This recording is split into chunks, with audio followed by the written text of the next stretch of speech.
So, Rich, it's all yours. Thanks. Well, welcome everybody to the Board of Adjustments meeting.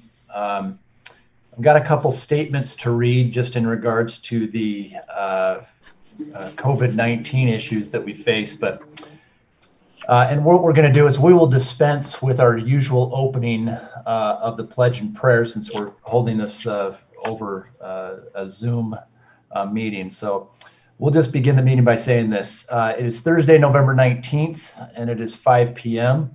This meeting will be conducted entirely via electronic means.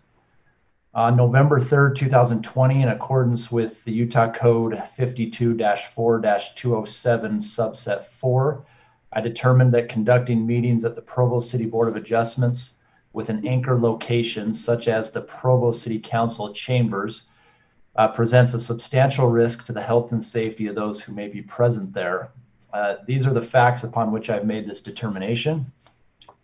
The World Health Organization has classified novel coronavirus disease, aka COVID-19, as a pandemic. The U.S. Centers for Disease Control and Prevention state that COVID-19 is easily spread from person to person between people who are in close contact with one another. The state of Utah is currently subject to a public health emergency order, which limits the size of public gatherings and which requires people to wear face coverings and allow social distancing guidelines. Utah County is currently listed as having a high level of coronavirus transmission. Physical distancing measures will be difficult to set up and maintain in the council chambers. Therefore, this meeting will be available to the public for a live broadcast and on-demand viewing at youtube.com/user/Provo channel 17. So with that being said, let's jump right into the crux of the meeting here. We'll proceed as follows.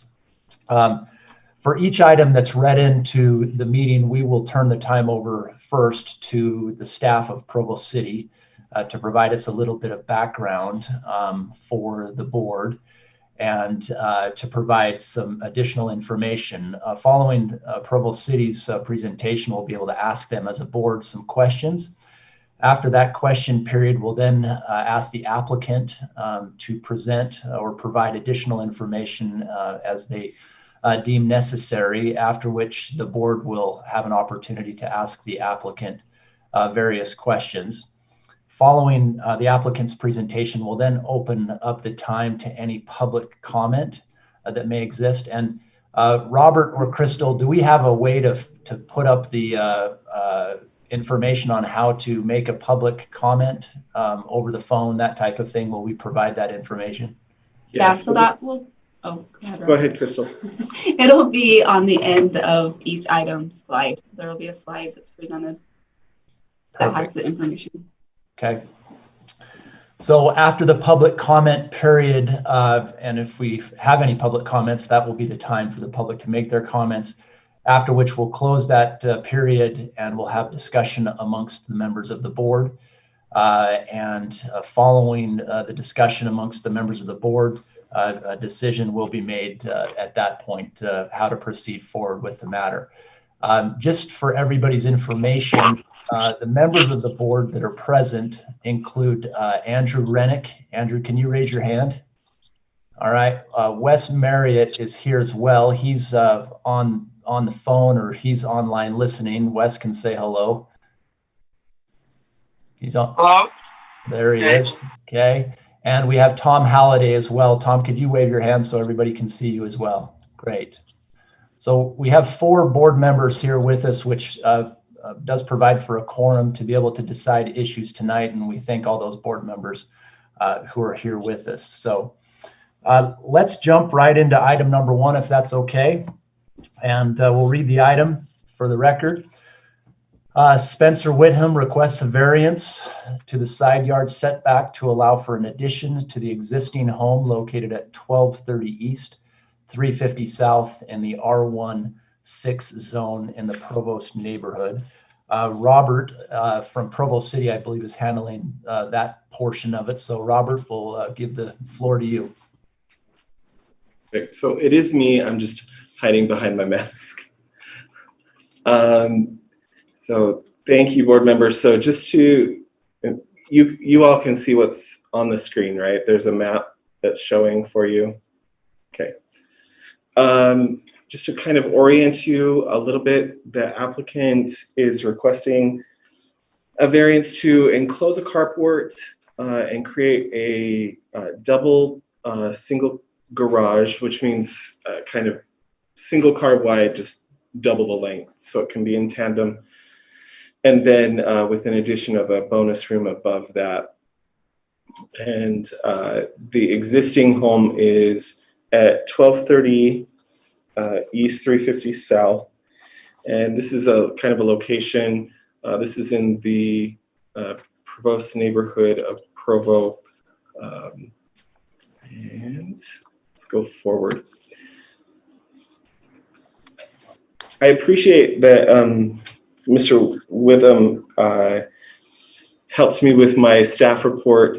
There were some things that I just had to kind of guess as far as dimensions and things like that because there wasn't a scale or anything provided. And so this is a revised part of your staff report based on relevant history and findings of facts. And I just wanted to go over this really quickly so we can be certain on what's being requested. So originally in the staff report, I had indicated that the length of the existing carport was 43 feet, 4 inches.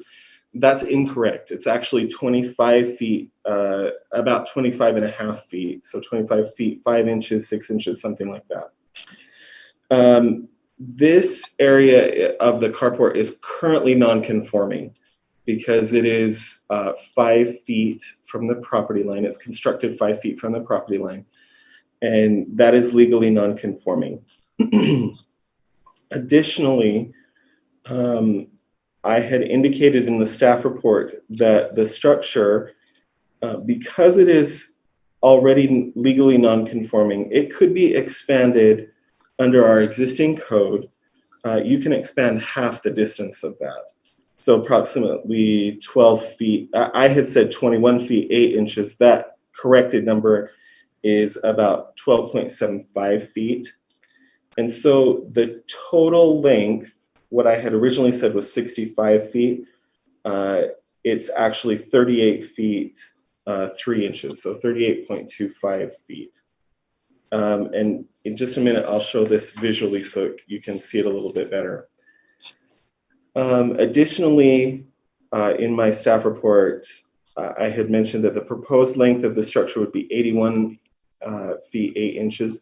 That's incorrect. It should be 50.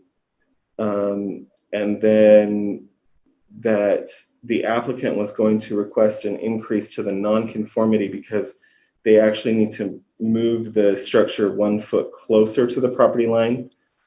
So instead of a 5 foot setback, it would be 4 feet for a length of 65 feet. That should be 38 feet, 3 inches. And then reduce the side yard setback from 10 feet to 4 feet. The new number there should be 11 feet, 9 inches. And then the findings of facts just relate that same information. Let me visually explain this. So this is provided by the applicant, and it's a site plan of the existing property. You can see that the structure is existing at 5 feet from the property line, and it's about 25 and a half feet long.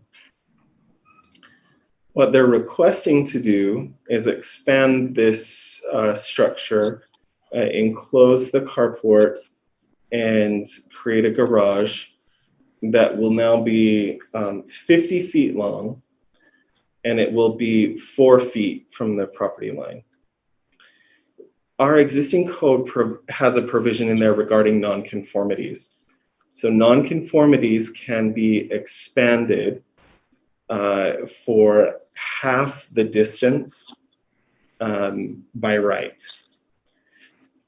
So in this case, but they can't increase the nonconformity. So by right, the applicant could expand this carport and enclose it to a maximum distance of 38.25 feet. So what the variance request is actually for is to reduce this this distance between the edge of the new structure and the property line to 4 feet for a distance of 38.5 feet, or excuse me, 38.25 feet. And then there's an additional 11.75 feet to make it to that total 50. And so the variance there is actually to reduce from the required 10 feet down to 4 feet. Okay. This is a photo of the existing home. I drove by there the other night, but it was pretty dark, but it looks very similar. So this is from Google Street View, but it's very similar. This is the specific carport that we're talking about. The property line is here, and then the neighboring property. Oops. Let me go back. I do want to point out that on the neighboring property, they do have, this is their existing home. It's about 25 feet from the property line. They do have a detached garage, but even at full build out, this distance here is 7.5 feet between the structures. The new structure would have to comply with all current building codes. So I'm not sure if there's an additional fire rating system or fire rated wall that would be required there, but the applicant would be subject to those conditions. So that's essentially the variance request. Staff has reviewed this. One thing that I just wanted to point out is this is actually a variance that seems to be reasonable in that they are just expanding an additional feature of their home. By right, they could expand, the additional half the distance, slightly more than that. And so as we reviewed this, we felt that this was a reasonable variance request, and we recommend that the Board of Adjustments go ahead and grant this variance. Thank you. I'm available for any questions that you have. That was a lot of numbers, a lot of different information, so happy to help. And then the applicant is available as well. Thank you, Robert. Questions from the board for Provo City staff? This is Wes here. I'm wondering, it doesn't matter that they're having a additional living function in there or anything. That doesn't play into anything on this, right? No, they're actually just requesting a variance for the structure. So even if they were just expanding this to be a 50-foot carport, they would still need the same variance. And it's my understanding from reading the report that there are similar buildings in the neighborhood that have a similar, garage built. Mm-hmm. A 2-car garage is a reasonable property, right? That most of these homes enjoy. And frankly, there's no way to really accommodate that on this particular property in an easy way because of the way that the house is situated on the lot. We just felt that this was a reasonable way to accommodate that. And just confirming, there's no neighbor complaints or any reason why people might object to this? Nothing that has been brought to staff's attention. We did receive a letter from the neighborhood chair, Hannah Peterson, in support of this variance application.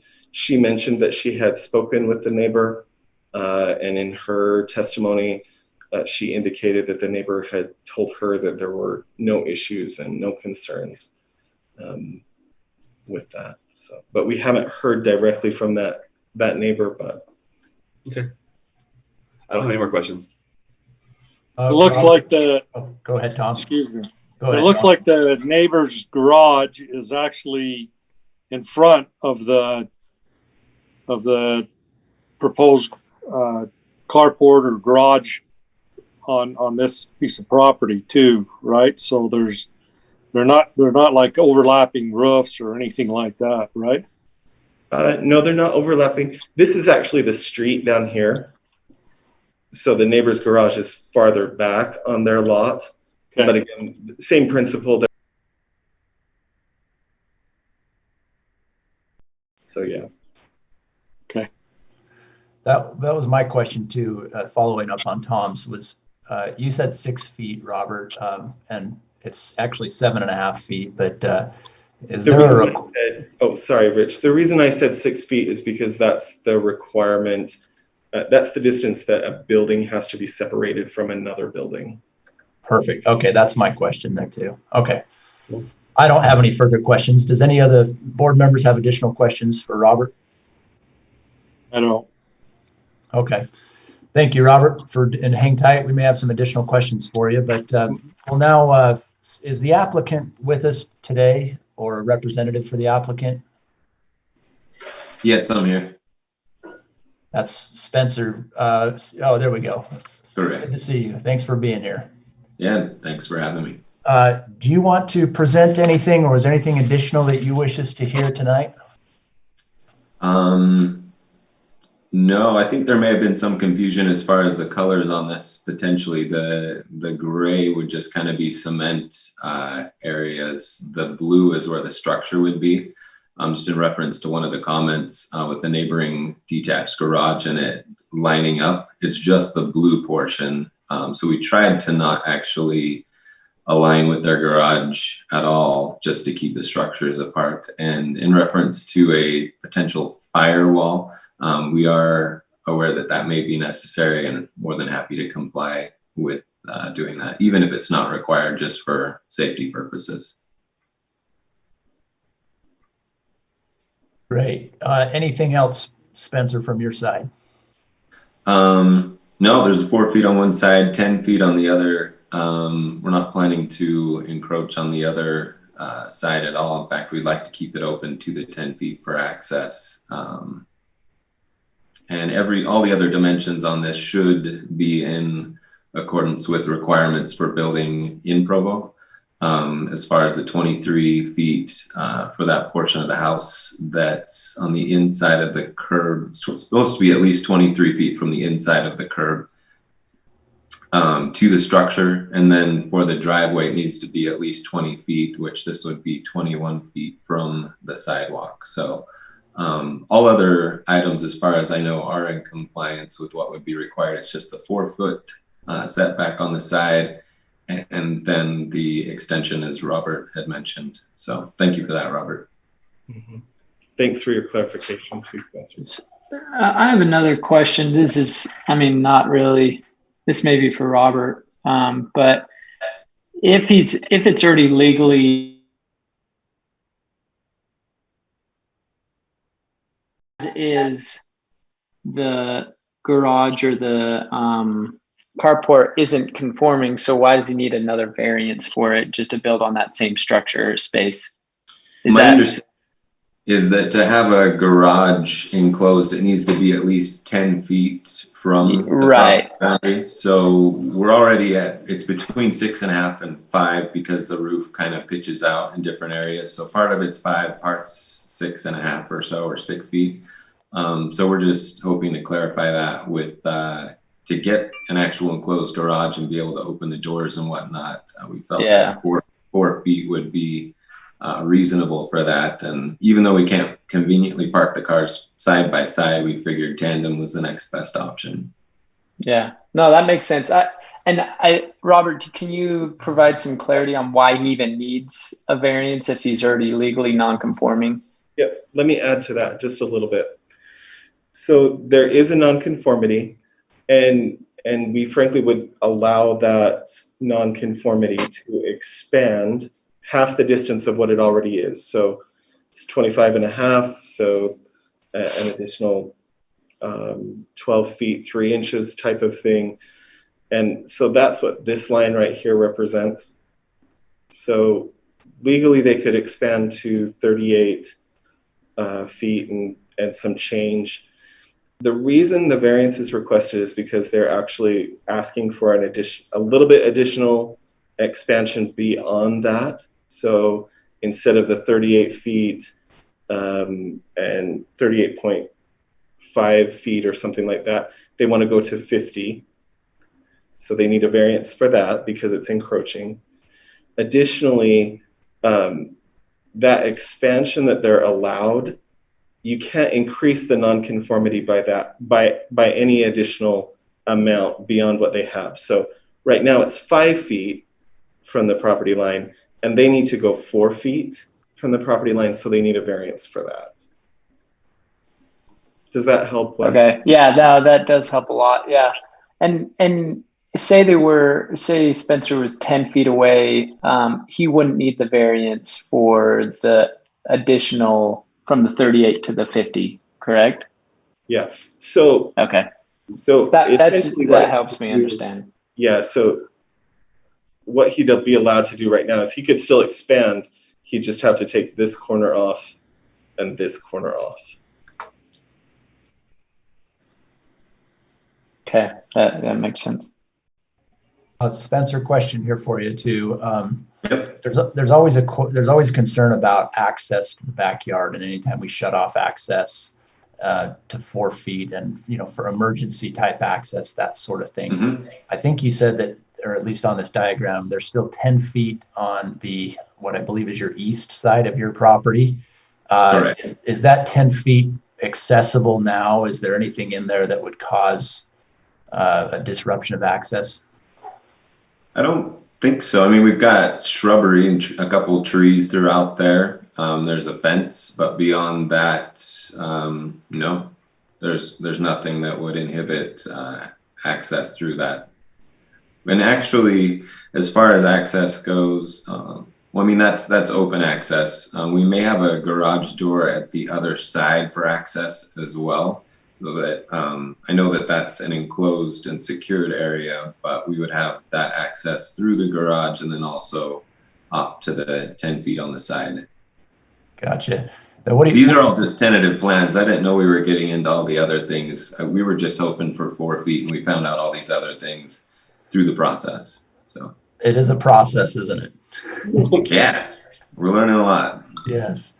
And then what about on the side of where the 4 feet is the plan for that just to leave that open as well? Yeah, so we're planning on keeping the garbage cans in the back, and so we want to keep that open so that we can bring them out each week. So that should not be obstructed for any longer period of time, more than a week, I guess. Gotcha. If we happen to set something there, I mean, of course, I can't guarantee that, but that is where we're planning to bring the cans back and forth through. Okay, thank you. Other questions for Spencer? Okay, thank you, Spencer. Hang tight for just 1 second. We'll now open it up for public comment. We're going to put on the screen the phone number and the instructions that need to be followed in order to make a public comment. But is anybody on this Zoom call that would like to make a public comment?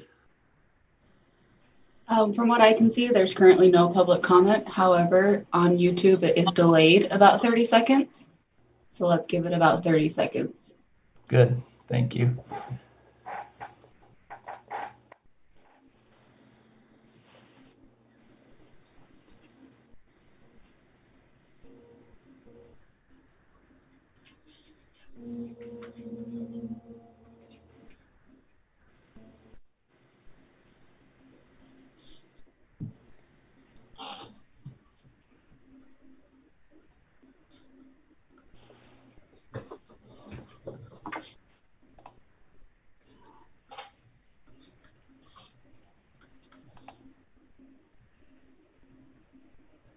Okay, no public comment. Nothing's coming through? No. Okay. Well, we'll go ahead then, and since we don't have any public comments and nobody's here to appear, we'll go ahead and close the public comment period. Crystal, if something does pop up while we're just discussing this for the next minute or two, or however many minutes, please let us know and we can have them come in. But Okay. from a board standpoint, thoughts that you may have. Maybe we could start, Andrew, with you, go to Wes, and then Tom, and I'll make some final comments at the end. Sure. Given that, I think this is a property improvement. I think you're likely to be looking at, better curb appeal, better property value, similar garages in the neighborhood, no neighborhood objections. You're improving a structure that's already there. It really seems minor beyond what he could already build by right. I'm supportive of this. Thank you, Andrew. Wes, any thoughts from your side? Yeah, I think that, again, like what our job here is, the Board of Adjustment, is just to make sure they meet the criteria for the variance. And so my motion, or whatever, we don't do motions yet, but I would just say yes to approve it the same way as the recommendation. Thanks, Wes. Tom, do you have any thoughts or comments tonight on this item? Yeah, I agree with everything that's been said, and my only thought might be that they're on the other side of the property, just keep that as clean as possible in case there's a fire around the back of the house, so that they can access that for emergency precautions in the future. But the house looks great. It looks very clean, very nice, and so I think everything's in order. I think they're doing a great job. Thanks, Tom. Anybody come in, Crystal, from the public standpoint? No one has indicated they want to speak, so Okay. no. So thanks, board members. Does anybody have a motion, or would they like to make a motion on this matter? Yeah, I can make the motion. This is Wes Marriott. I motion to accept the proposed recommendations of the staff of Provo to approve this variance. Is there a second on that motion? I'll second it. That's a second by Andrew, a motion by Wes. All in favor of this motion, please say yes. Yes. Yes. Mr. Yes. Can you actually do a roll call? Sorry? On Zoom. Can you do a roll call vote since we're on Zoom? Sure. Andrew, your vote? Yes. Tom? Yes. Wes? Yes. And my vote is a yes as well. So it's a unanimous vote from all board members here. Done. Thanks, Spencer. Appreciate you being here tonight, and good luck with your build. Thank you. Okay, let's go to item number 2. Item number 2 states Gary King requests a variance to the required front setback to add a carport to the existing home located at 1806 West, 170 South in the R18 zone, the Provo Bay neighborhood. Again, we'll go through the same procedure we just went through. First, we'll give some time to the Provo City staff. So Robert, you have this one again, correct? Yes. Okay. So thank you. The applicant's home for this application is actually located in West Provo, approximately 1806 West, 170 South. Center Street is right up here. 1600 West is right over here. And so we're just in that Provo Bay neighborhood. The applicant is actually requesting to build a freestanding carport on his existing driveway in front of the garage area of his existing home. The applicant has indicated that the carport is approximately 18 feet wide by 25 feet long. and will just be included there. The applicant has indicated that he would like it somewhat detached from the garage area.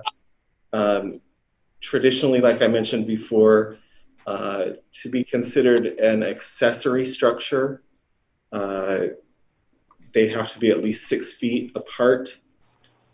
If a structure is built closer to another structure that's closer than 6 feet, they're all just considered one structure. So that's something important to keep in mind as we go through this. This is an aerial view of the applicant's home. There are approximately 31 feet 8 inches, so about 31.66 feet between the garage door and the back of the sidewalk. As was mentioned earlier, there's a requirement in Provo City Code that there has to be at least 20 feet of driveway between the garage door and the back of the sidewalk. That dimension of 16 feet 6 inches, that might be a little bit short. I was just gauging this again. So essentially, the red square kind of indicates what the proposed carport would be.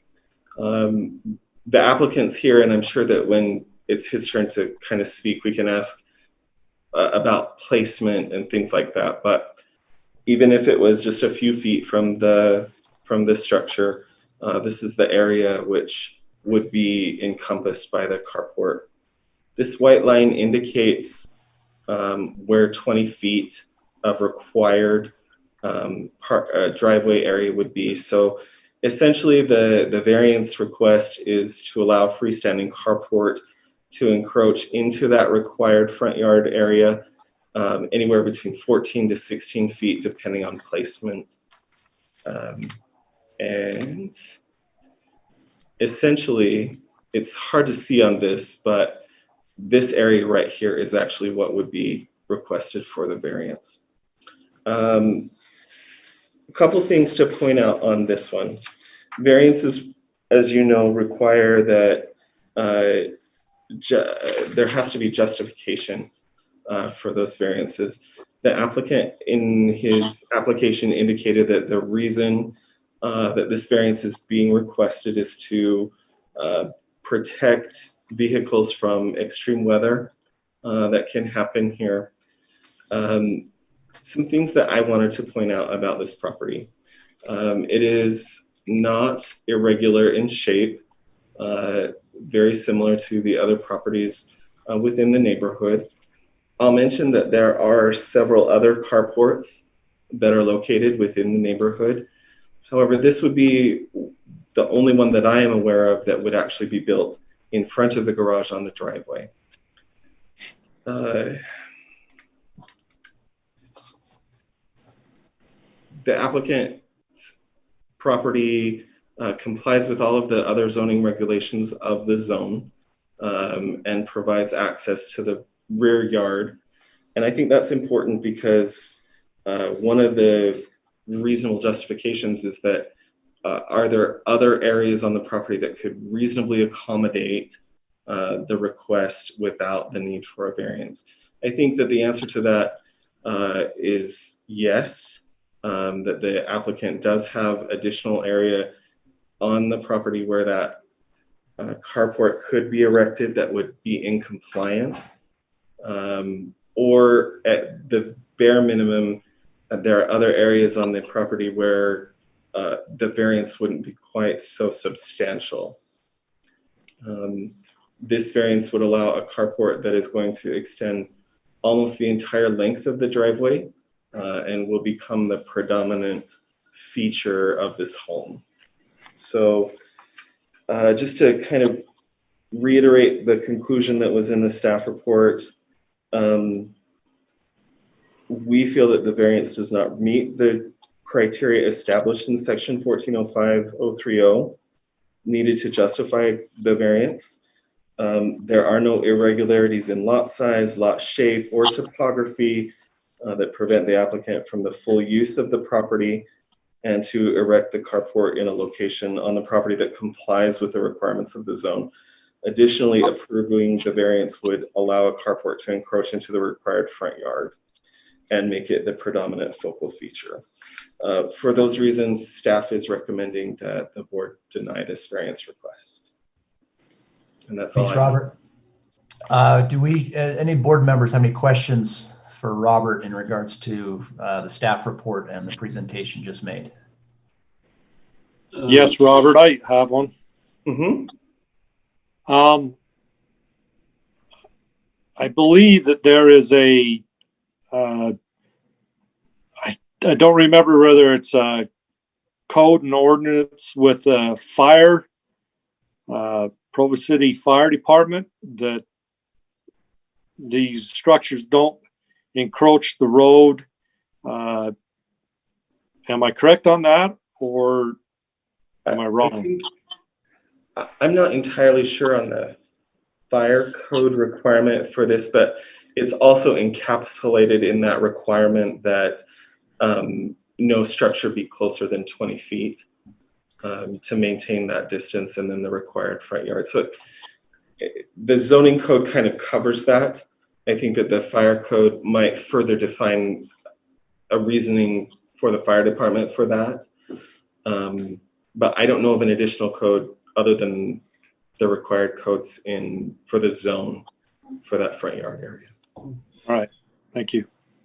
Where does the property line end in this property? Do you have a sense of that? Let me switch screens really quick, and that will be more helpful.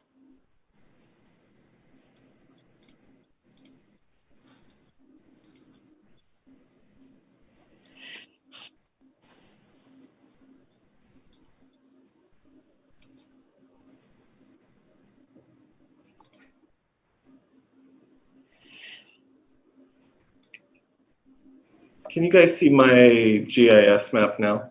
Heck yeah. Okay, just one second. Let me bring up the property and that'll help.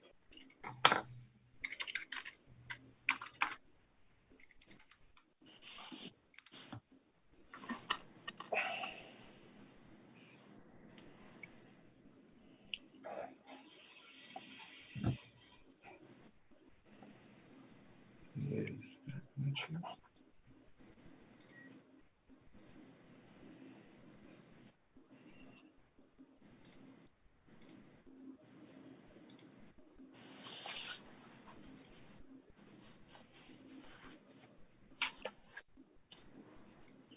And this is an aerial view of the home.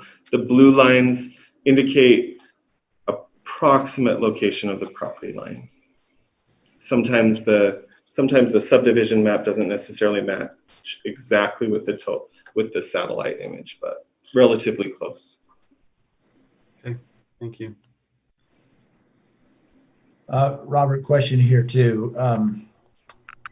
You and Provo City had indicated that your statement was on the analysis of the variance code under subsection 1, literal enforcement and unreasonable hardship. You said the subject property has additional area where a carport could be constructed and still be compliant with all of the provisions of the zone. Mm-hmm. What were you referencing there? Or where would that carport go if possible? So there's a possibility that the carport could be constructed in the rear yard. It's an accessory structure, so the only requirement is that it be at least 3 feet from the property line in the rear yard. There's adequate access in order to make it back there, and so it could be constructed back there. Additionally, one of the really important parts of granting a variance is that is the applicant being denied a property right that's generally enjoyed in the neighborhood. There is an attached 2-car garage on this home, which is kind of standard in the other areas. If you look on this property, this kind of gives an example of a way that you could access it through the back. And then once you go through the side of the house into the rear yard, a carport could be constructed. Similar situation here, that a carport could be constructed back here that complies with all of those zoning requirements. And one other question. I think your report said that you had looked at other homes in the neighborhood and didn't see any that had this type of structure in the front of their yard, thereby detracting from maybe the goal of what the neighborhood is. Is that accurate? Did you have a chance to drive through that neighborhood and look at other homes? Yeah, so I drove through there the other day. As you can see, there are other carport type structures in the neighborhood. So that's not an irregularity, but there weren't any that I could see that were actually jutting out in front of the home. What's this one up here on the, just there are two houses to the left and one up? What is that in their front yard or in their, is that a carport? I'm not sure. Some sort of structure. Whether that's legal or not, I don't know. Yeah, that's the question, right? It looks like someone's might have got the idea from someone else. Yeah. Okay. Any other questions for Robert? Thanks, Robert. Thank you. We'll come back to you. Is the applicant or the applicant's representative on the line with us today? Mr. King is here in our conference room with me, so he's available. Wonderful. So is there a way that we can put him on camera, or is he just going to be over the speaker? He'll just be over the speaker. Okay. Mr. King, glad to have you here and happy you're with us today. We'll go ahead and turn the time over to you for your presentation. Gary, do you have anything else that you'd like to add or anything that you'd like the board members to know? I went through the neighborhood, and on that north area of the neighborhood, near center of the neighborhood, but across the street, there are two carports there. And I did write down the street addresses and the house numbers on a piece of paper and turned them into Provo City, including the one that you've just now seen. And I know the individual that owns the house that you've now just seen. And those three houses are the same idea as what I'm coming up with, and I'm in the same boat as they are. And all I'm trying to do is protect vehicles from severe weather, such as hailstones that come from the sky that dings paint and body damage and such like that. And the heat from the sun makes it uncomfortable to get into the vehicle. So therefore, the sheltering both vehicles with simply a carport with no side, just the roof only, and the steel poles that are the frame would be adequate. And it's out of the way of anybody else, and it's out of the way of any vision because there's no sides to it. And it's out of the way of the drivers. So when you drive forward and park onto the grass to unload groceries, which is very common in our household, it doesn't ding the side of the car, causing a situation of body damage to the vehicle to go into the shop and have it repaired, besides hailstones that come from the sky. And also at the same time, the Provo City Police don't have to come and see what's going on. I'm sorry, we had to call you because we drove into the steel pole and we're trying to be in compliance with Provo City. So that's why the carport is longer than what the overance, what is it called? Longer than what is allowed. Yeah, longer than what is allowed. And so it clears everybody. The only thing that I can see is the law goes against me, but I'm with the law. And that's the statement that I choose to make. Yeah, thank you. Well, we appreciate your going through this process. And I know it can be confusing and difficult at times, but we appreciate you making the effort to go through this process and be compliant with the law. There are plenty of people out there that aren't compliant and that they just go and build these structures, and then the city has to come and ask them to take them down. And that's a much more difficult place to be. But any questions from the board for Mr. King? I'm wondering if Mr. King can address the point that Robert made regarding possible other locations for that structure, such as that back right corner that Robert had been gesturing towards. Huh? Gary, he's asking if you want to make any comments regarding the idea that you could put the carport in another location on your property.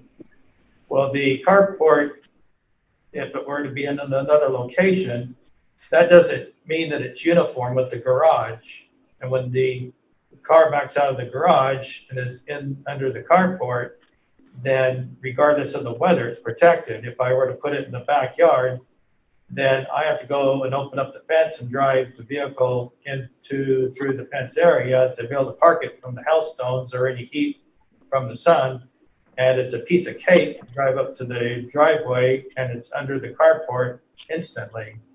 And it's not that it's not a good idea to go in the backyard, but it's not uniform with the garage, which I say it's easy as it can possibly be, and it's not in anybody's way at all, in any way whatsoever, to be on the driveway, along the driveway uniform with the garage, so it aligns with the garage perfectly.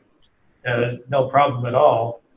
From walking around or anything at all, the steel poles would be within the area of the fence itself, so people aren't going to walk into the fence, or they're not going to walk into the steel pole either, because it's in line with the fence area itself. So there's no two ways about it. That would be a very good way to go. It's out of the way of the fence. It's out of the way of everybody. It's out of the way of everybody's view. Like, once again, the law goes against me, but I'm with the law. That's how I see it. And I'm trying to weather protect the vehicles. And that's the only reason for this carport. Thank you. Any other questions for Mr. King? Yes, Mr. King.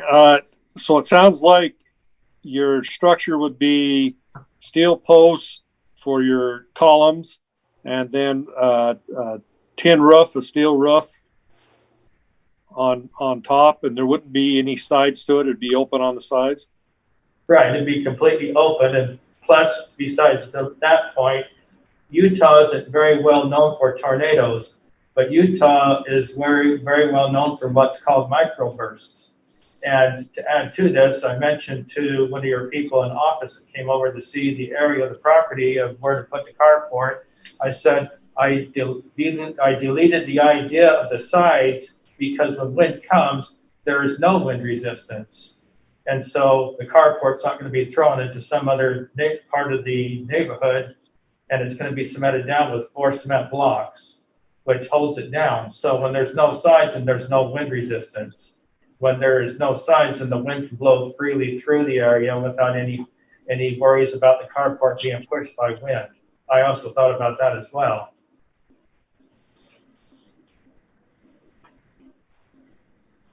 So I'm here. I'm just looking on Google Images or Google Maps with the satellite, and it looks like you might.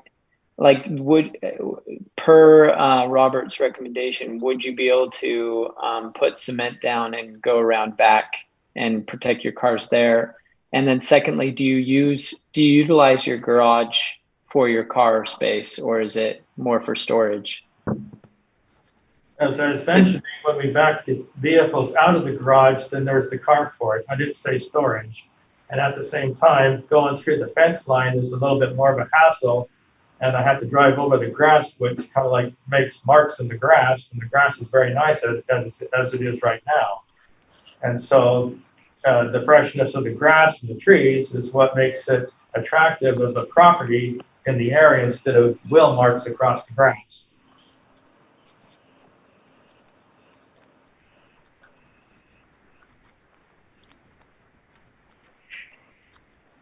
Okay, thank you, Mr. King. Any further questions? Why don't we go ahead and then let's put the slide up there for any public comment.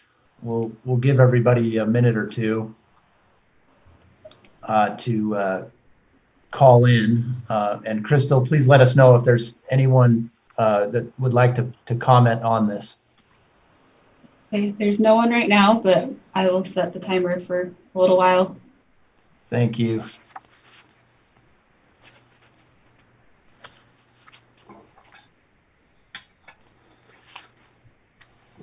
While we're waiting, Mr. King, do you still have those nice, beautiful big trees in your front yard? I do indeed, and that's why I like to keep the yard, as you would say, fresh, as appealing to what people see. And the two trees up front are excellent shade trees, without question. And it also keeps the area cooler, besides what a carport would do in plus of. Mm-hmm. While we're also waiting, Robert, just a quick question for you. In situations like this, when you go and you drive the neighborhoods, that type of thing, and we see a similar type structure like the one we just saw to the north and appears to be to the west, what's the role of Provo City to determine whether that's a legal structure or not a legal structure? Is that something you would look into? Yes, customarily. We would probably, the proper way to do it, just to make sure that there's a record and properly vetted, is to turn anything that looks a little bit suspect into code enforcement. They do the research, and then they can validate whether a building permit was pulled or if there's something in violation. I haven't had the opportunity to do that yet on those other carports that were mentioned. Yeah. Robert, what role does, I'm sorry, Rich, I don't know if I'm cutting you off. I'm done. Yep, go ahead. What role in kind of the kind of considerations that we make as a board do pre-existing structures, or like do similar structure, I don't even know what the setup, what the word I want to use is, I don't know, kind of similar placement, similar structure, similar configurations. What role does that play in kind of justifying another one? That's a great question. So one of the things that we always have to consider with a variance is that it's setting a precedent, right? Whether you approve it or whether you don't approve it. So when we do allow variances that for some reason allow something different than what the zoning code allows, that sets a precedent that as long as the context of the situation is similar to the context of whatever situation where that variance was granted, then it would probably make sense to go ahead and apply the same logic and the same result. I think it's important to remember that the context of each of those situations is correct. So a different scenario might be that somebody's asking for an extension to a house that encroaches into a property, into a side yard or something, but the topography of that particular site necessitates that's the only place that it could possibly expand. Mm-hmm. So there's an actual physical difference in the situation, whereas somebody might have a completely flat lot, and that's just the most convenient place to put the addition. So same variance application in numerics, different context. Okay, makes sense. And I mean, I guess a relevant question becomes like, if those are illegal structures, we certainly don't want to put ourselves in a position where a handful of people in a neighborhood build illegal structures and then suddenly that becomes precedent. Mm-hmm. Right. Okay. Crystal, do we have any members of the public that would like to comment yet? No one has shown that they would like to. Okay. Well, let's proceed forward. We'll close the public comment period and have a discussion amongst the board and a potential decision. Any thoughts amongst board members? Yeah, I have some thoughts. I mean, as much as I don't like it, I often, because I'm kind of I don't know. I'd probably be more of a renegade where I'm just like, yep, just do it, whatever. But since we're on this board, and the reason we're on this board is more, it's not about our emotions, not about what we want, it's not about how much it costs, whatever. It's about those 5 things. And from my purview, maybe 5 is fine, 4 is fine, which is, it's not contrary to the general plan or public interest. Title is substantial justice is done. Like, all that is fine. I don't think it meets the criteria for unreasonable hardship. And I also don't think that there are special circumstances with this property that don't generally apply to other properties. So I don't think it meets those 2, which already kind of disqualifies it. But the third one also is, that one I could kind of go back and forth on grant if it is the enjoyment of substantial property right possessed in the property in the same district. I mean, we don't know about the other one, but I think maybe there's an argument for either way on that. But regardless of it meeting 3 of the criteria, the first 2 criteria aren't met. And so I'm kind of at the, I'm probably leaning towards accepting their proposal, which is denying the variance, because it doesn't meet the hardship or the special circumstances. So those are my thoughts. Thanks, Wes. Other thoughts? Wes, I very much echo your sentiment there.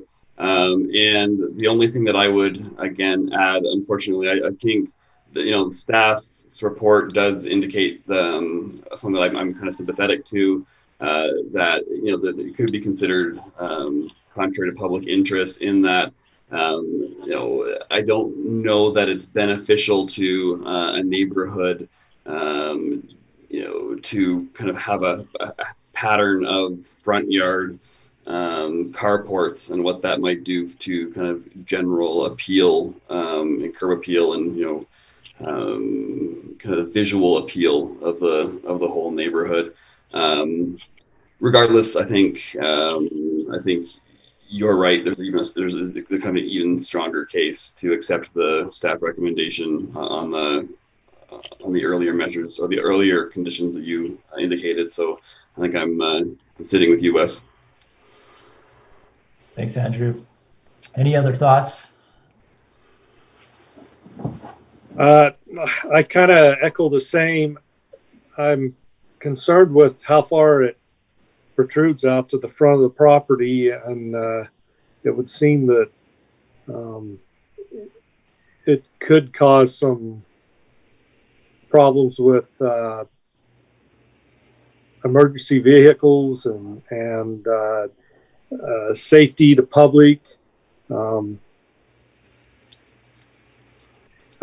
Where they don't have the sides on the garage, it does help so that they can see people coming up and down the sidewalks a little better. But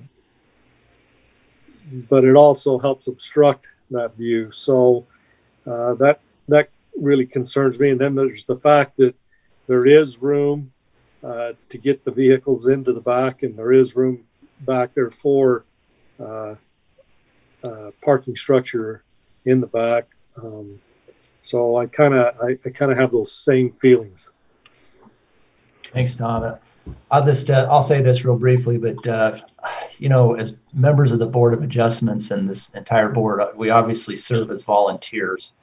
And I've said this before, but we get cases like Mr. King's case here, and I think we're all somewhat sympathetic to Mr. King because he's providing a great an improvement to his house. He's also providing some safety for his personal property and vehicles, and doesn't want to further damage his yard and things of that nature, and wants to maintain that type of thing. And I probably would be doing the same thing if I were in Mr. King's position.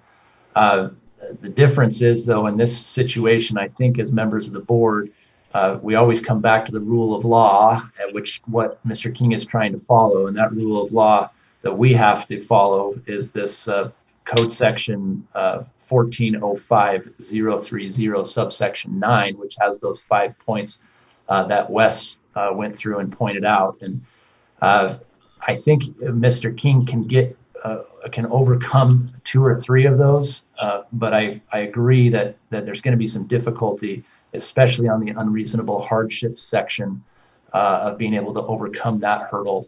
And I don't think we have enough precedent or information to be able to grant this variance at this time. At least that's my initial thought. So, and I say that with all due respect to Mr. King, because he's gone through and done it the right way, versus just going and building a structure. I've seen that in my neighborhood where somebody has gone and built a structure, it stayed up for a few months, and then the city came and made them take down the structure because it wasn't in compliance. So I applaud Mr. King for his efforts to follow the rule of law here in this situation.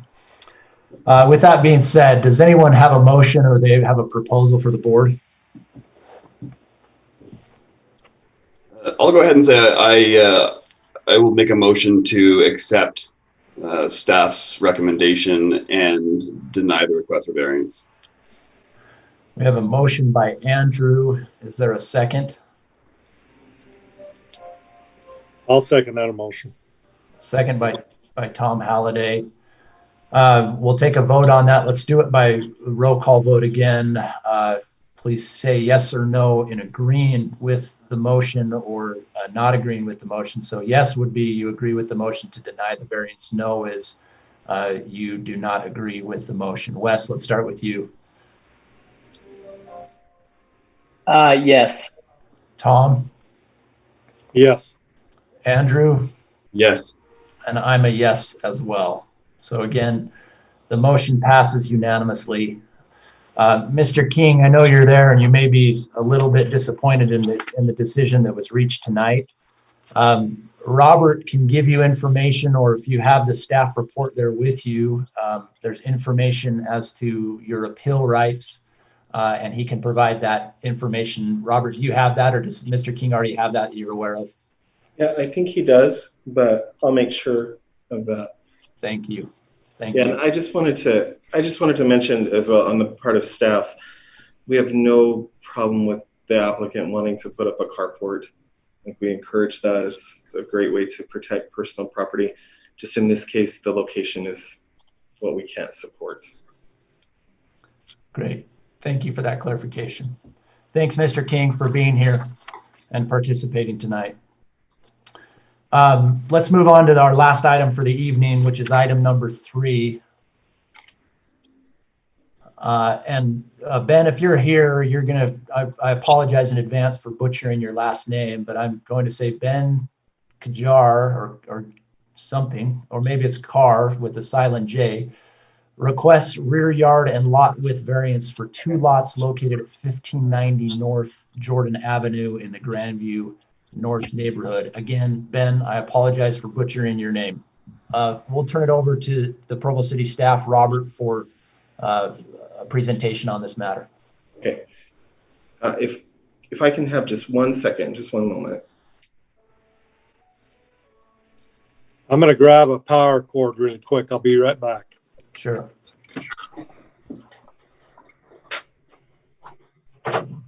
And while we're waiting, Ben, are you able to hear us? You want to unmute and make sure we can hear you? Yeah, can you guys hear me okay? Okay. Sounds great. Thank you. You're welcome. And the last name is Care, so don't worry about it. Not very many people get that last name correct. It's not phonetic at all. So You said it's Care, like pronounced like C-A-R-E?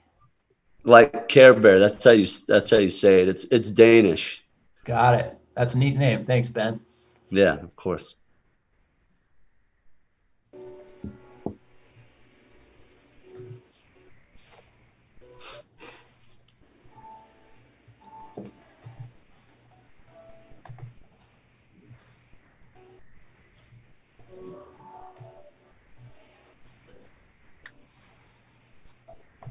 Thanks, everybody. Sorry, are we ready to move on now? We are, Robert. Yep, go Okay. ahead. Thank you for indulging me.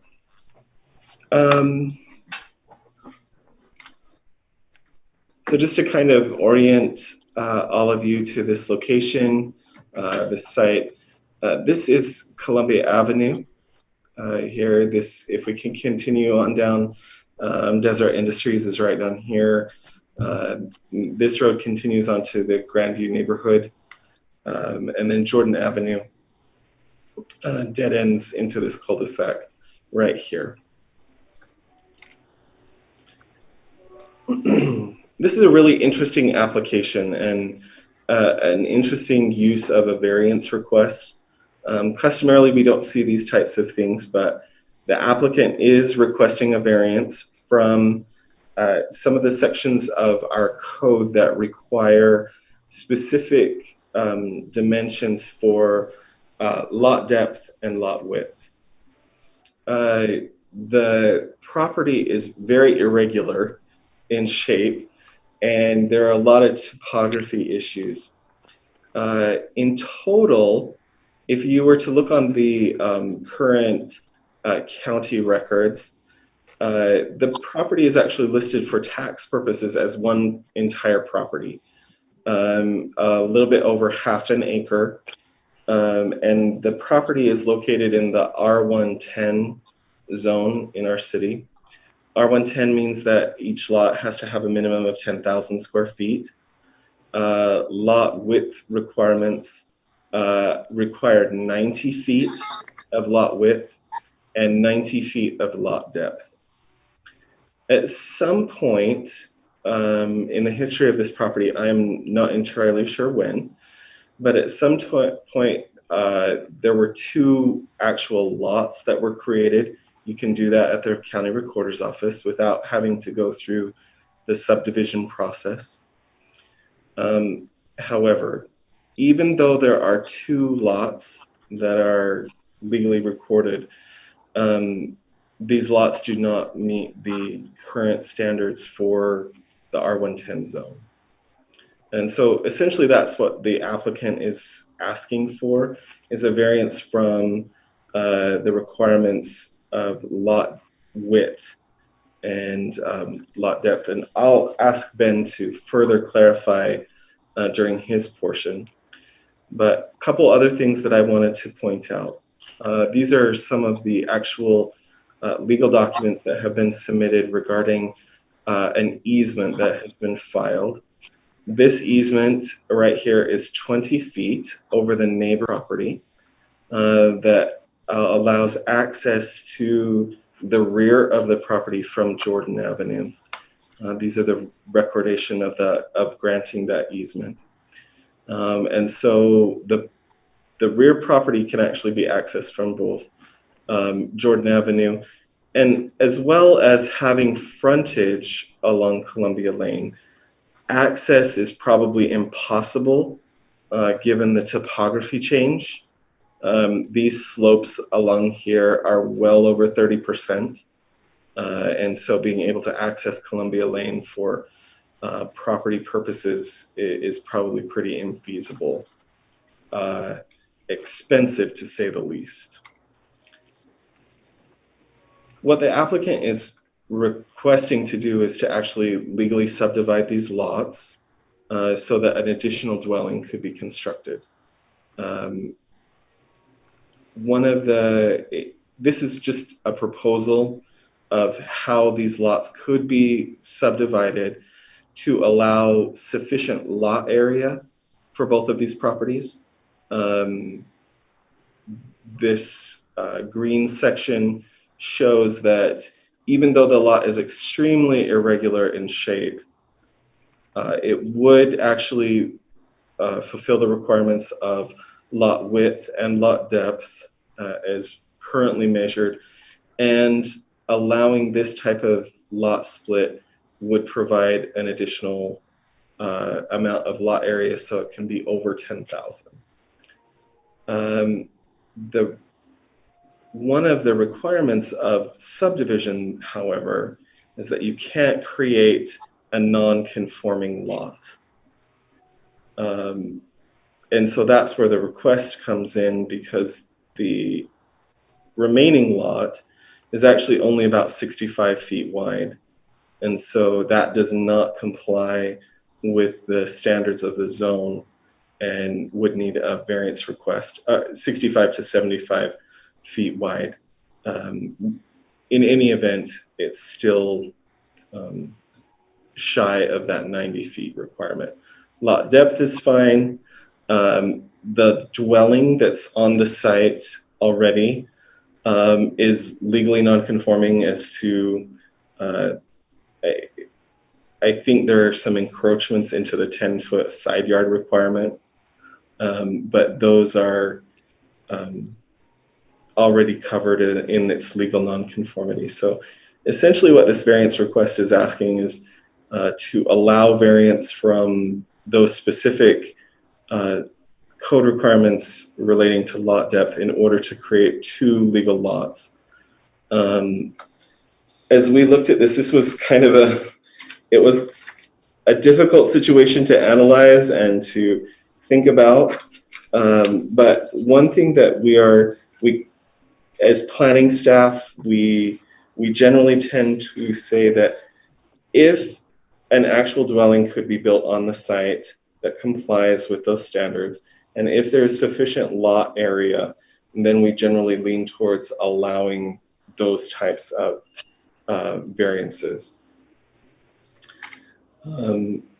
Additionally, you can kind of see here, that's a measurement that I took. I think Mr. Carr let me know that that distance is probably closer to 75 feet. And then this is some additional information that the applicant provided that shows that even with the extreme topography, the irregularity of the lot shape, a dwelling could be constructed on this property of sufficient size for the zone.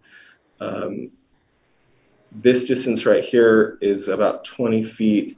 There are some distances over here that you could consider the side yard to be 10 feet. That would be compliant. And then this is just a preliminary drawing of the dwelling that could be constructed on that property. Just a little bit of background. I do know that there are, going back to this photo is probably easier.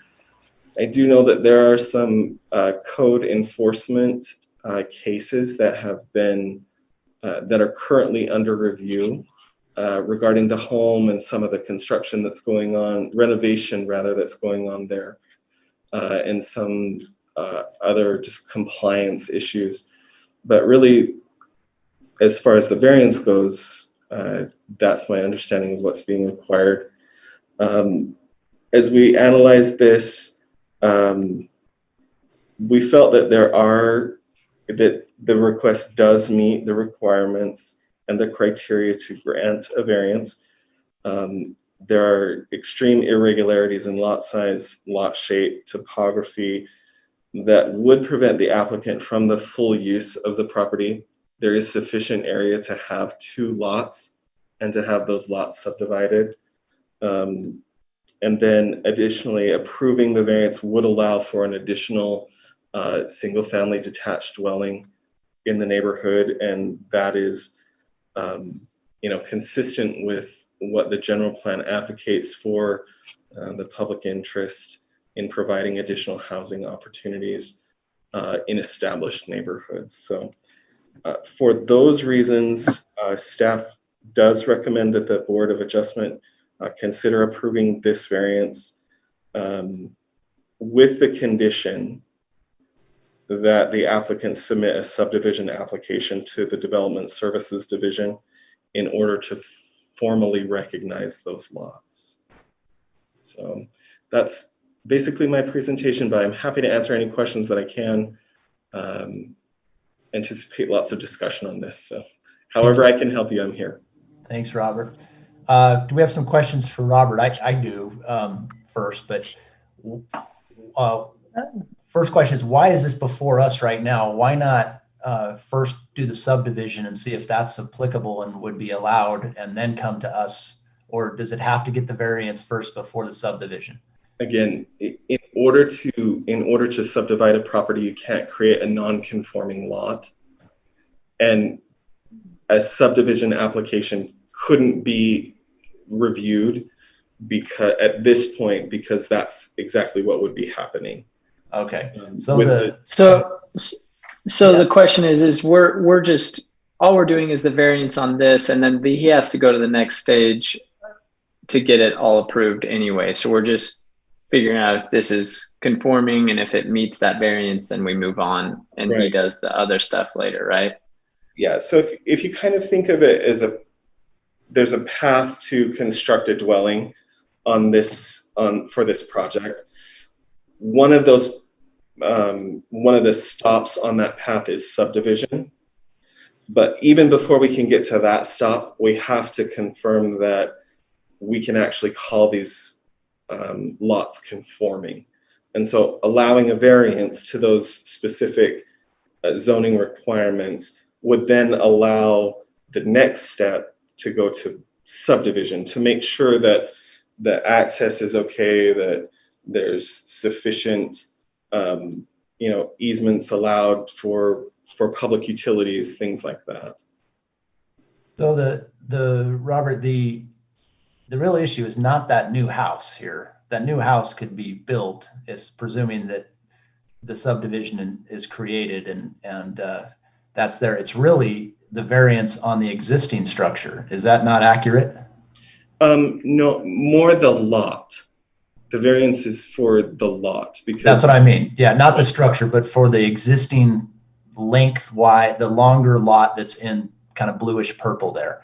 But so what I've never understood is this, though, is we give credit to the bottom portion of this lot for that 90 feet, right?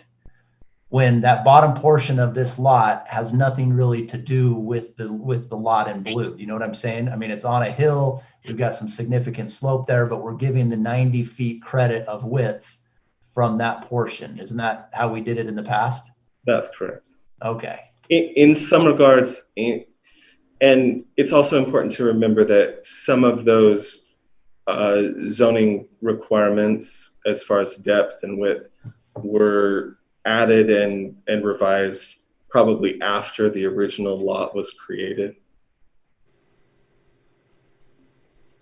But in today's standards, yeah, we would consider that the width, that the depth, so the entire lot conforms. But now, in the consideration of if we were to divide this lot, then that creates a non-conforming lot. Yeah, thank you. Okay. Lots of really interesting situations with this one. Other questions for Robert? Yeah, and sorry, Rich, for cutting you off last time. I kind of just jumped in there, my bad. So the question, I guess I'm getting ahead of myself, right? Because really we're just approving or denying this variance. And part of me is like, well, how are they going to get back there? Is that going to work out? And does it matter that it doesn't even matter that I like the driveway back there, and like, does the house fit in there and all that? Like, does that even matter to making our decision? Or are we just saying like, yeah, this is non-conforming, it's a little irregular, yeah, it looks like it works. Is that? Yeah, can I jump in with that, Wes? This is a variance application, and you, as the Board of Adjustments, you have extreme discretion to look at these variance criteria and really analyze whether they meet that criteria for a variance, or if they don't, and to also consider, all of the possible impacts that come from that, and just to make sure that whatever you're recommending as far as the variance goes, that it's going to be beneficial for the neighborhood. It's going to help, with all of those criteria. And if there are things that you're uncomfortable with, I think that's really important to note and to consider and to see if there's ways to overcome those concerns or if there aren't. Yeah, I mean, then, yeah, I guess my question is how are they gonna, so if they build a house back there, I don't know that I understand completely how the driveway gets back there. Maybe this would I be know it's that blue area, but who owns that and how are they, does somebody else own that and they got the easement from them or from the city or from whoever to allow them to use that space or what? Yeah. Maybe that could help me a little bit more. I know you explained it, but I didn't understand quite as well. I'll answer that question. And then I think it's really also important to hear from the applicant so he can provide additional background information. This blue area that you can see here, this is a 20-foot access easement that has been recorded over the adjacent property. This access easement is in favor of this property in pink. So that essentially means that the property in pink has the ability to access Jordan Avenue across that property.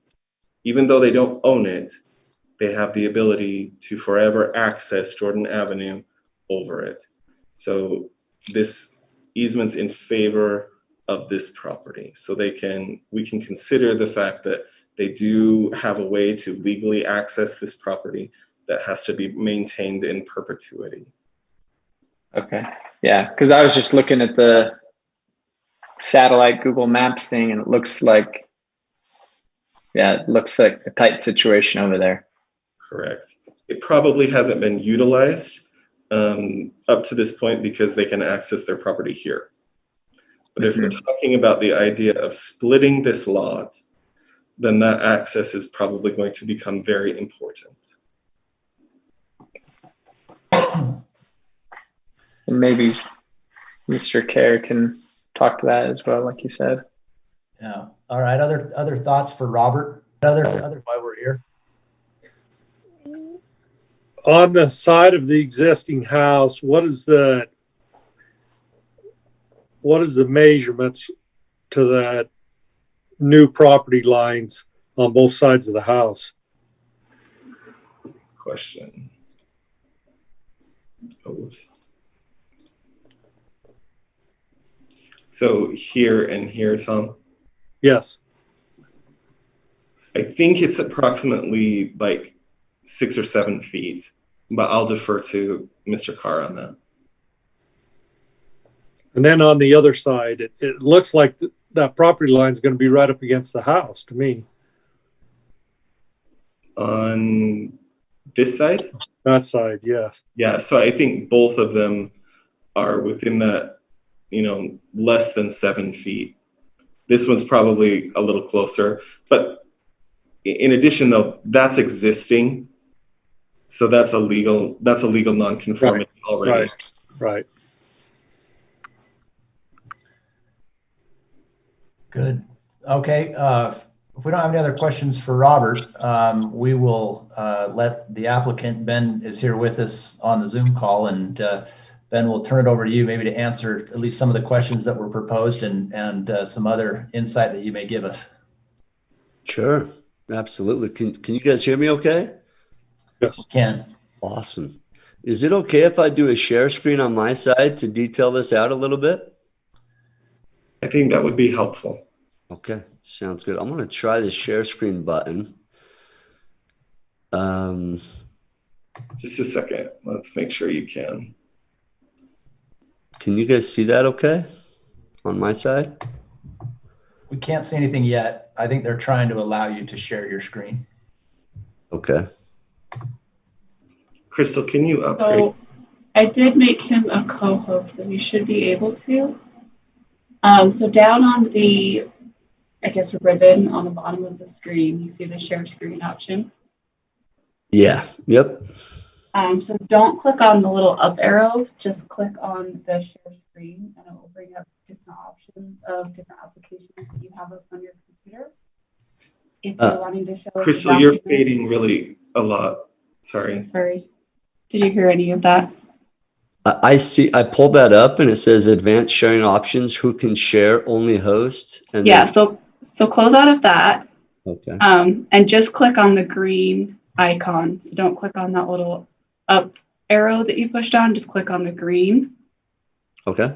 And it should bring up different applications that you have on your computer, and just select which one you want to show everyone. Absolutely. That's what I'll do. Okay.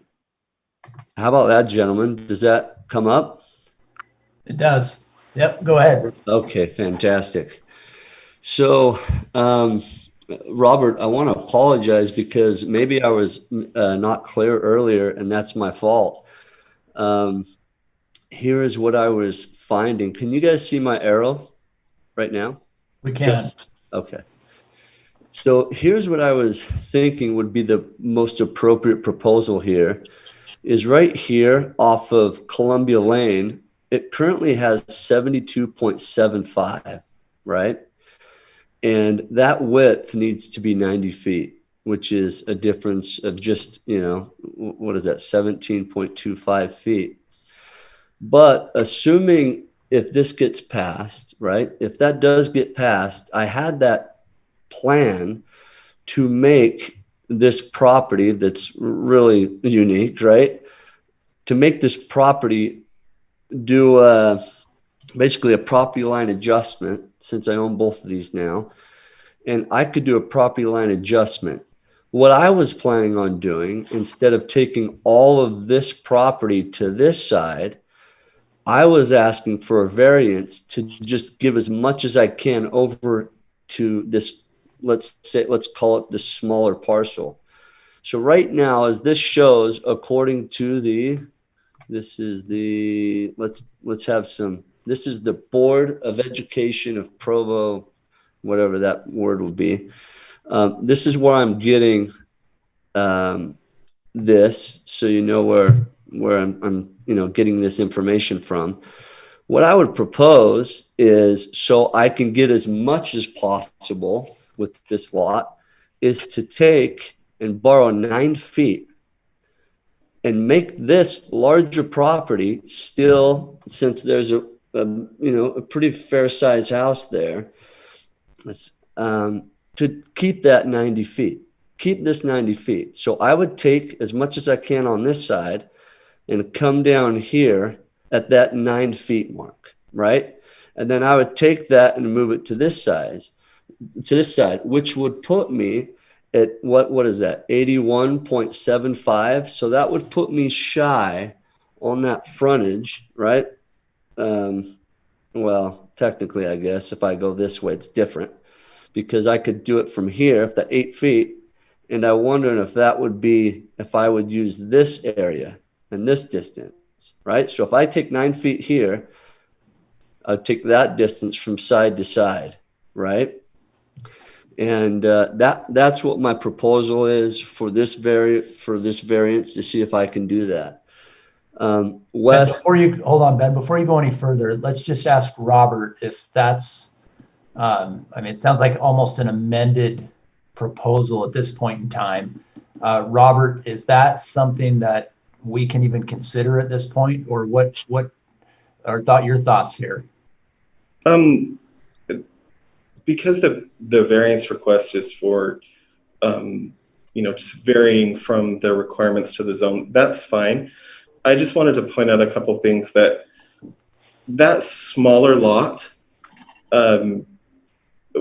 is actually, the lot width and the lot depth is fine, because if you look at the other side of the lot, says that line is 105 feet. And we would accept that. That's fine for the width. And the other side is 117, and that's okay. So as far as depth and width for that portion, even though there are certain sides of that lot that are smaller than what's required. There are sides that conform, so that's fine. The 72.75 feet along Columbia Lane, that's okay because you actually only need 35 feet of frontage along a public street. The problem is that that portion, and Ben, what you've described is from your from your boundary line adjustment, that wouldn't give you the 10,000 square feet that you need for that additional lot. And so you have to have at least 10,000 square feet. And so that's why I drew that line in my presentation, because that's barely over the 10,000 square feet. And so you need to take at least that much. And doing so presents the problems that I described for the original lot. Additionally, you can only do a boundary line adjustment on 2 legal lots of record. And so you actually have to subdivide the lot with the city in order to do that. So Ben, does that make sense to you? Absolutely. I appreciate that clarification. Yeah. So why don't you can go ahead and continue. I think that helps us all a little bit here. Sure. No, I appreciate that. I'm going to exit out of here and I'm going to go into what this easement is. I wanted to answer specifically, I think Wes, you had brought up some specific questions about that. Does anybody have questions on this specific drawing before I leave this? I think just to follow up with my point, I think I was looking at the wrong address when I was looking at the driveway already exists. Am I correct? You cut out Or a little no? bit. Say that again. Does the driveway exist still? It exists already, right? It does. Yes. Okay, yeah. So I was looking at the wrong property, to be honest. So that's why I had some concerns, but now it makes a little more sense. But you can still talk to that easement anyway. Sure. I would still like to clarify it if we have any issues, right? So let me go into this. I want to see if I can make sure I'm doing this correctly here. I want to see. Let's share this other screen here. Let's see. So Ben, you may know this, but to share another screen, you actually have to stop your share and then you have to select your next screen the same way that you shared the first screen. Okay, I'll stop sharing and then I'll do it again then. Okay.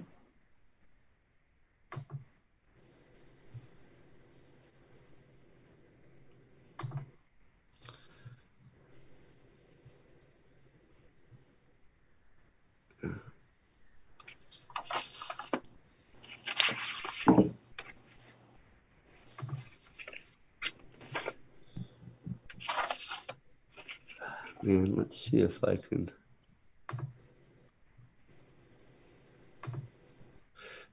Can you guys see what I'm seeing with the grant of easement? We can't yet, Ben. We're seeing your screen, but it's a Zoom screen of some sort. All right. Man, for some reason, this is not popping up to allow me to share this one specifically. Let me try it again. If you're not able to, I could also, you could send it to me and I could share it if we needed to go that route. Sure. I think I might just have done it. Okay. Do you guys now see that grant of easement now? We do. It is. Okay, perfect. I want to kind of jump into this because of the concern that was brought up about the access of the property, because there were some valid concerns there. As I had went into depth with a gentleman that you guys probably know. I believe his name is Brian Maxfield, correct? Right? And he's now retired, I believe, but I went into some depth with him on this, and some other individuals since then. As we had jumped into this, we found it a little bit difficult because of the topography to enter in and do a driveway by the Columbia Street. So we jumped into what's been done on the easement back in 2005, right? As we see here with the dates. And Gentleman Guy Lane, as you see here on this easement, from the history that I have been told, owned the property to the north, 1610, I believe. And so before he sold that off, he wanted to give some rights to access his back property, right? And so he went in here, and as you read this, I hope I'm not going down too far, but as you read this, it gives you the 20 feet off of non-exclusive easement running parallel to the southwest property.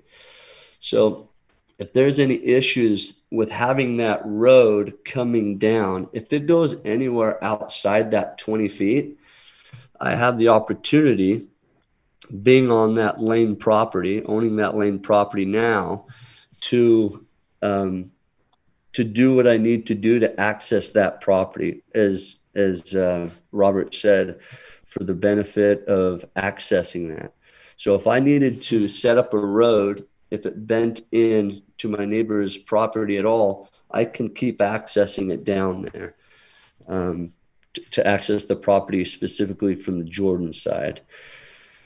So I guess tonight, what I'm asking for is just a variance, to be able to adjust the sides of that and allow me a little bit less than 90 feet. Thanks, Ben. Do we have any questions for Mr. Kerr?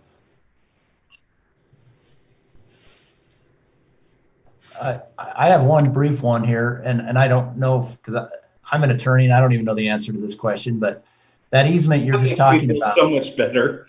The easement you're talking about, it's granted to Mr. Lane, obviously, and to his successors and assigns, and that's you now, right, through your company, and you own that easement.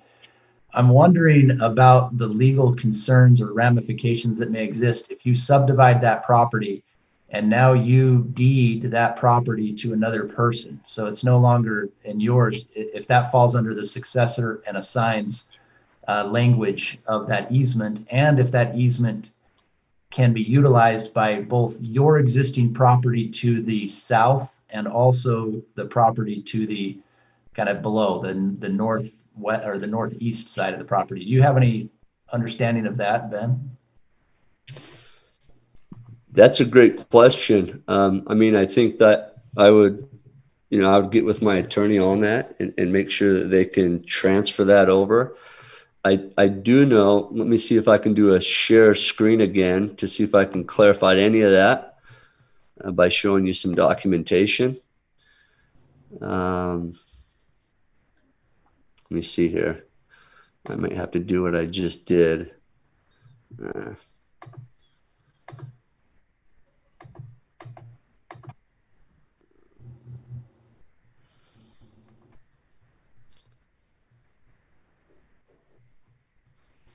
May have to exit this full screen and pull up the other abstract. Yeah, let me see if this will help at all. I think that's a valid question.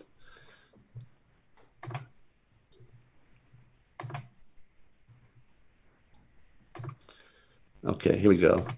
You should be able to see this. Did you see that? Yes. Okay, so I believe that the guy to the north of me is not the last name Melton anymore, right? Nor is the home that I own last name Lane. And so as it transferred over, let me kind of make this bigger if I can.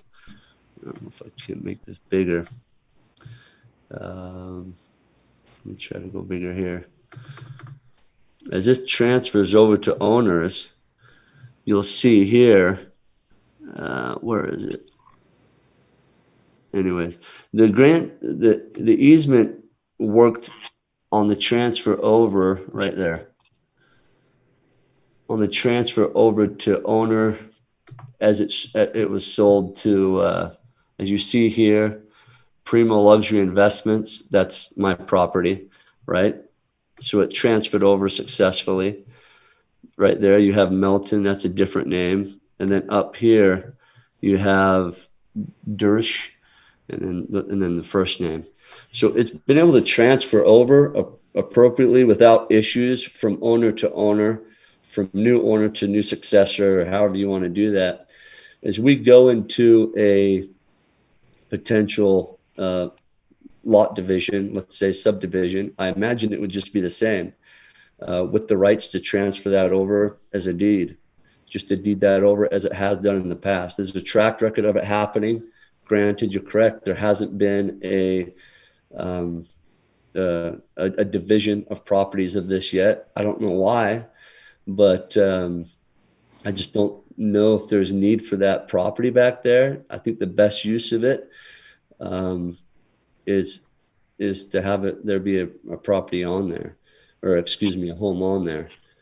And that would be my concern as to if you subdivide now, does that easement still run to both properties, or does it only run to one property, right? Because now you're subdividing it between two individuals. So that's not an issue for us to consider, other than to say, can that have an impact upon this variance that we may be granting today, which, you know, potentially could be shut down if you don't have access to that property because the easement only ran to the original property, and now you've just changed it into a new owner's name. Just something to think about going forward.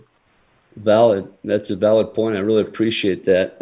I'll note that down, and I'll chat with my attorney about it. I imagine it would go to that. Let's say if this is passed, I would imagine that easement would be specifically for that lower lot, because there would be no need for, let's say, the larger parcel with the home on it to use it. Yeah, I see what you're saying. Other questions for Ben? Seeing no additional questions, Crystal, maybe you could pull up the screen and we could see if there's anybody here for public comment.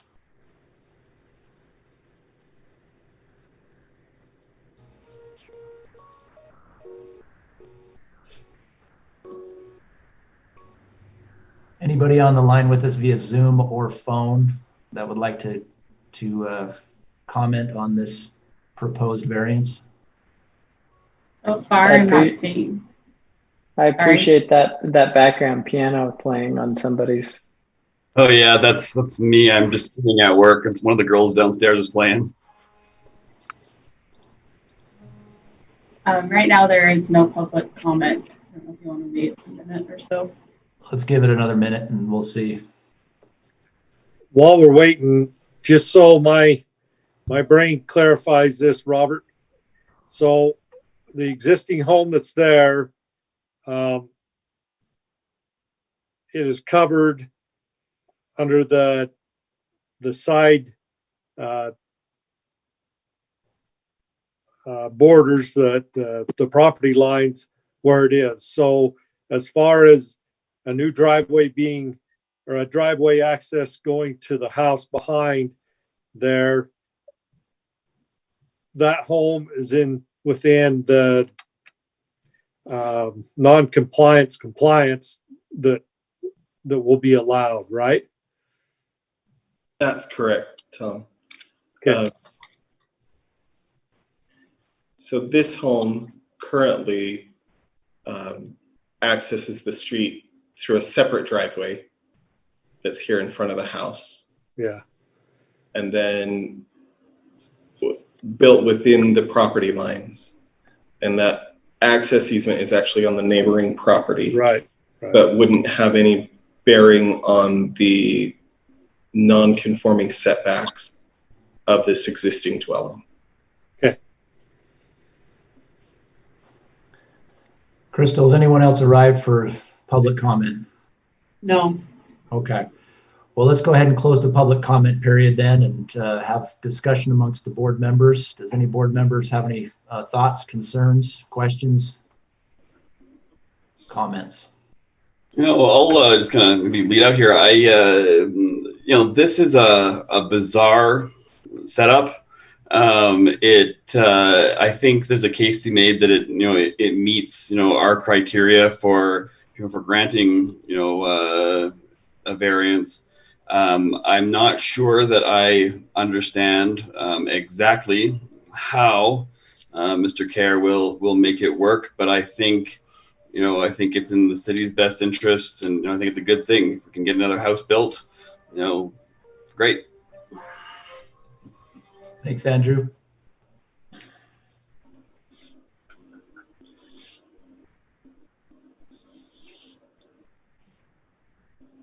Any additional thoughts? I mean, I think it's kind of all over the place. And I think that when you're looking at those lots, all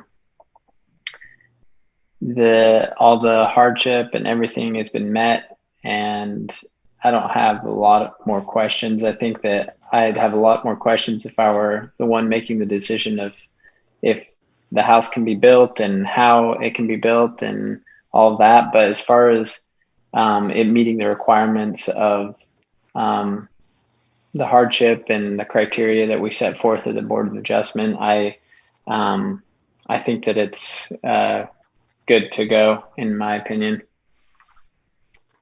Can I make just 2 comments really quickly? First of all, I just wanted to let you know, and I should have mentioned this while you had the public hearing going. We did receive a couple calls from individuals that opposed the variance. They wish to remain anonymous, but they did ask that I convey to that the board members know that there is opposition, more primarily related to current activities on the existing house than directly related to the idea of a lot split, but there is opposition. Might I assume then, there's, saying you said that they're kind of more related to things going on the existing property and not necessarily related to this. And so am I right in essentially saying that, I certainly want them to be, acknowledged and have their opportunity to have their, objections registered and heard and considered, that this may not be the forum for that right now? Yeah, it may not be germane. But I thought I think it's important that if anybody does call about a specific application, that you folks know about that. Absolutely, and I appreciate that very much. I'm always happy to have more involvement than less. Yeah, Do we have any information about where those individuals lived? That was what they wish to remain anonymous about. Okay. I think that. Oh, go ahead. Well, I was going to say, did we hear anything from their neighborhood chair? Crystal received a call from the neighborhood chair, basically saying that they didn't feel the need to participate in this meeting tonight. So. Robert, that was for item 2. Oh, that was for item 2. Yeah, so. I never heard from item 3. Yeah, I haven't heard on item 3 from the neighborhood chair then.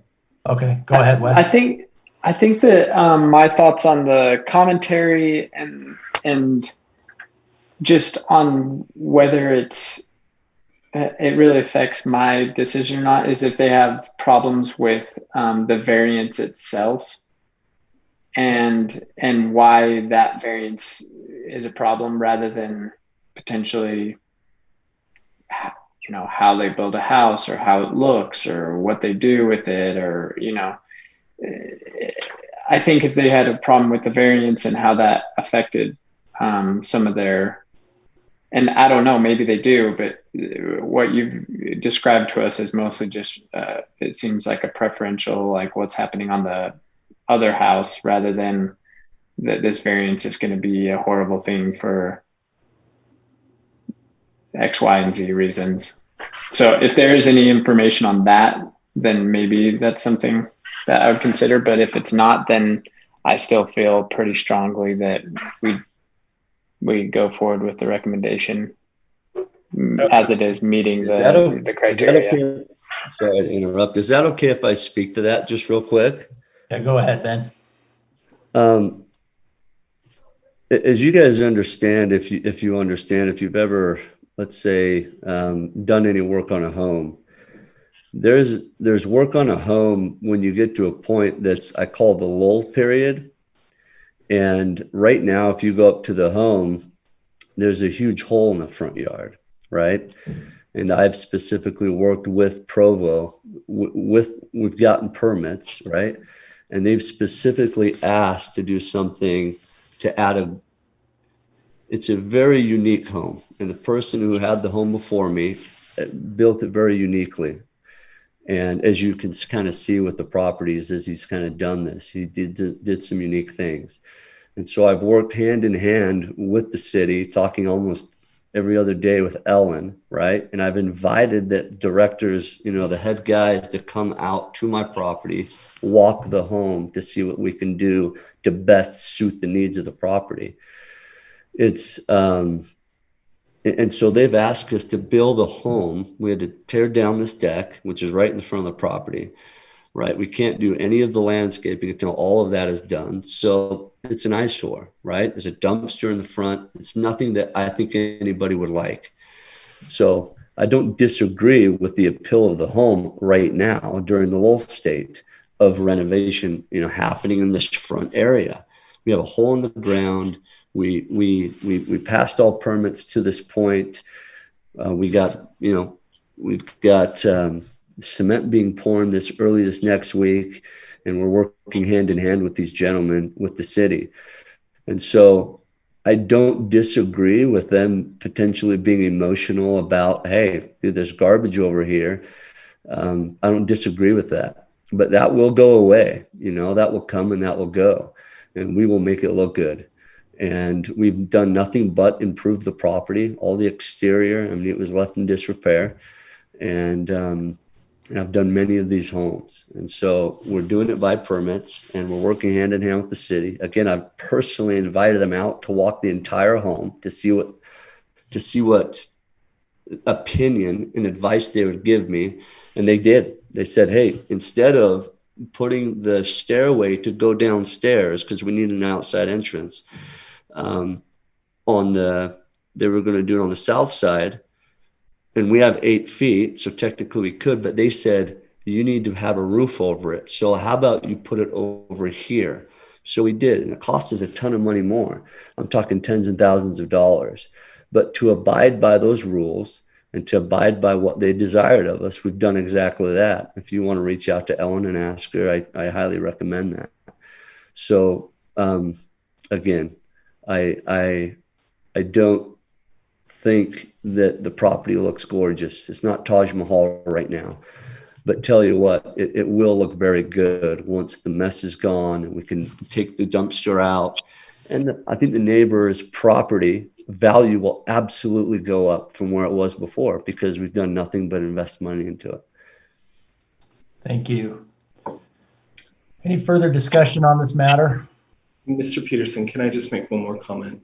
Sure. As you're discussing, and I think it's probably something you should consider, just related to your question about understanding which property the easement would be in favor of if they were divided.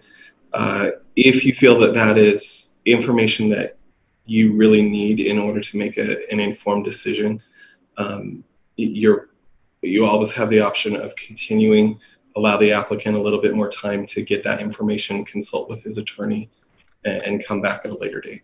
Yeah, thank you for that. My only concern with that, and it's really my only concern with this property, because I like the idea of Provo City allowing buildings on lots that may not have worked in the past, but we find unique ways for lots to work out if it works out. This lot is an extremely unique lot, especially based on the topography of this lot, which is not for us to discuss today.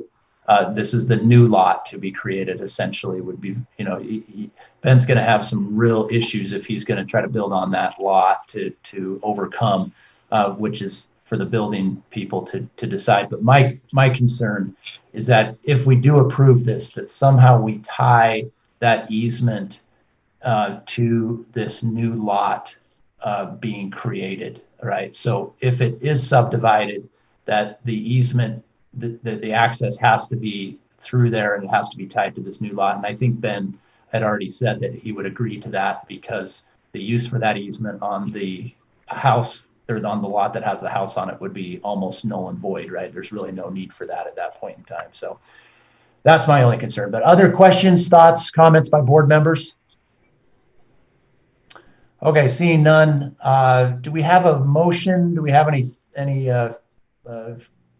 further and final comments, board members?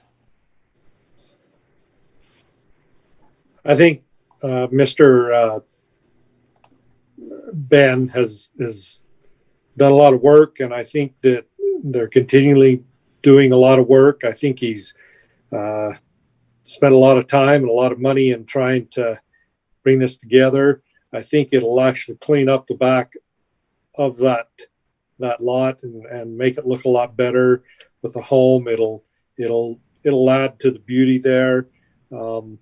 Like you say, Rich, I believe that the access needs to be tied to this new lot. And I think if we do that, I can't see any reason why we can't go forward with it. Yeah. It's probably beyond our purview to make that tide. But I imagine our I don't know, what we call them, friends, colleagues, people over in subdivision. I think I trust them to handle that well. Yeah, that would be a requirement as they pursue subdivision. Yeah. Well, I'll go ahead and make a motion then. I'll make a motion that we approve the variance that was requested by Mr. Kerr through the property owner Primo Luxury Investments LLC, as stated in the staff report, and specifically included in that motion would be a condition that the applicant submit a subdivision application with the Development Services Department. There's a second. So a motion by Rich Peterson, a second by Andrew Rennick. All in favor. Let's do by roll call again. Tom? I can go with that. Yes. Wes? Yes. Andrew? Yes. And I'm a yes. So the motion passed unanimously. Thank you, Mr. Kerr, for being here again tonight and taking your time to be with us. Thank you, guys. I appreciate your time.